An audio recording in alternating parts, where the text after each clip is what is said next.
할렐루야. 오늘은 9월 18일 월요일입니다. 오늘 우리에게 주시는 이 말씀은 열왕기상 7장 27절의 말씀입니다. 또 노추로 받침 술의 열을 만들었으니 매 받침 술의 길이가 4규빗이요 너비가 4규빗이요 높이가 3규빗이라. 아멘. 오늘 본문에서는 성소의 문에서 남동 방향에 있는 큰 물두멍에 대해서 먼저 언급하고 있습니다.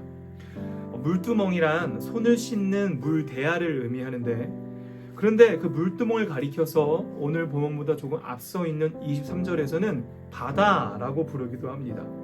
둥근 이 물두멍은 지름만 4.5m에 높이 2.3m, 그 물두멍의 둘레가 14m 가까이 될 정도로 아주 큰 대야였습니다. 그래서 이 큰 물두멍을 가리켜서 바다라고 이름을 붙인 것은 역시 아마 그 크기가 아주 거대했기 때문인 것 같습니다. 이 크나큰 롯데야에서 제사 드리기 직전에 제사장들이 손과 발을 씻어서 정결하게 하도록 하기 위한 예식을 위한 기물이었던 것이죠. 이 큰 물두멍은 성소에 들어가려는 자들이 반드시 통과해야 되는 문과 같았습니다. 그렇기 때문에 놋바다에 들어있는 물은 예수 그리스도의 보혈을 상징하기도 하는데요. 그 어떤 죄인이라도 그 물에 씻기기만 하면 정결해질 수 있다는 것이죠. 여러분, 솔로몬이 이 놋대야를 놋바다의 형상으로 만든 것은 아마 죄인을 정결케 하시는 하나님의 능력과 그 자비가 바다처럼 넓고 끝이 없음을 드러내기 위함일 겁니다.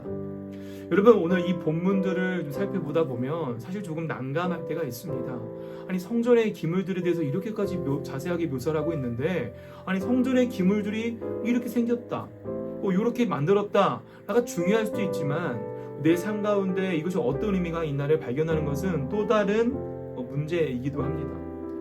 마치 이 물두멍의 이 이야기가 그냥 성전의 기물 중에 하나였구나 뿐만 아니라 이 성전의 기물이었던 이 물두멍을 통해서 제사장들이 제사를 드릴 때 정결하게 하고, 또한 이 물두멍에 들어있는 물이 예수 그리스도의 보혈을 상징하여서 우리를 정결케 한다는 것을 우리는 이어서 생각해 볼 수 있으면 좋을 것 같습니다.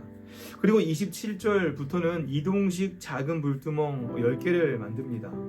이것은 제사용 고기를 씻는 데 사용되던 작은 대야들이었을 겁니다. 그리고 이런 10개의 작은 대야들을 필요하면 안들로 끌고 갈 수도 있었고, 이동하기 위해서 받침대에다 바퀴를 달아두었습니다. 이로 인해서 제사장들은 거룩한 제물들을 손으로 옮기지 않을 수 있었고, 특히 받침들은 제물을 담는 그릇을 정결하게 유지하기 위한 목적도 있었습니다. 여러분, 오늘날 우리 성도들의 몸과 마음은 바로 이 하나님께 드려지는 성물을 담는 그릇이라고 생각할 수 있습니다. 그 안에 기도가 담기고 찬양이 담기고 거룩한 예배가 담겨서 바로 하나님께 드려지기 때문입니다.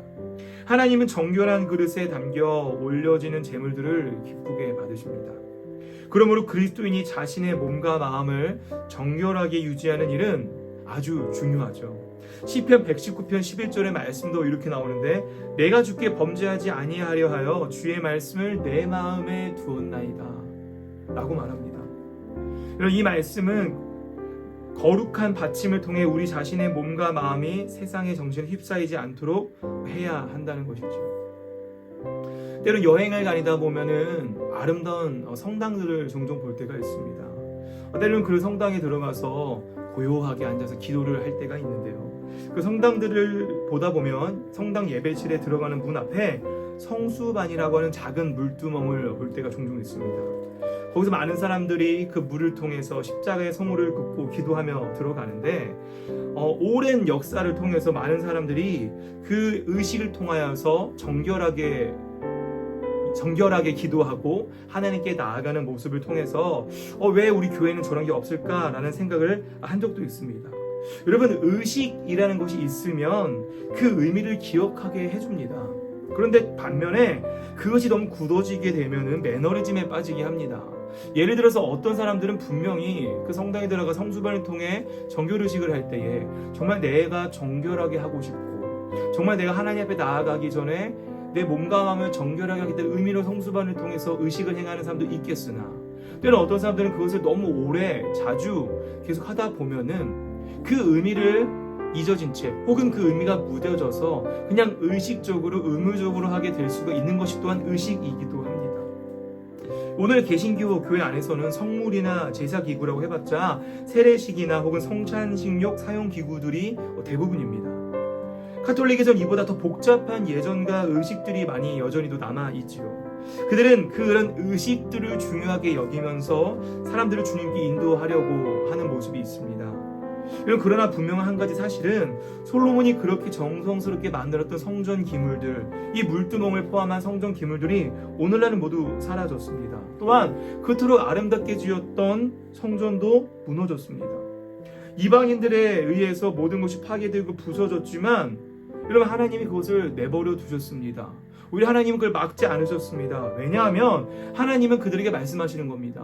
너희가 그렇게 정결해지기 위해서 의식을 진행했던 그 성전 기구들, 또한 하나님을 상징하는 어떤 의식적으로인 것의 최고봉인 하나님의 성전이 예루살렘 성전을 더 이상 그것들에 대해서 지치셨기 때문입니다.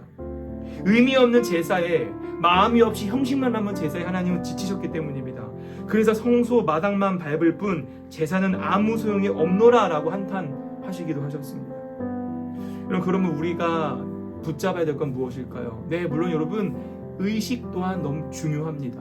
우리로 하여금 그 하나님의 은혜와 하나님께서 우리에게 주신 그런 많은 것들을 깨닫고 예수님의 고난과 예수님의 아픔과 사랑을 깨닫게 해주는 바로 의식이 있지만, 여러분, 그 의식에 너무 우리가 국한되어져서 의식으로 인해 무뎌지고 형식만 남은 의식이 될 수 있기에, 여러분, 의식보다 중요한 것은 뭡니까?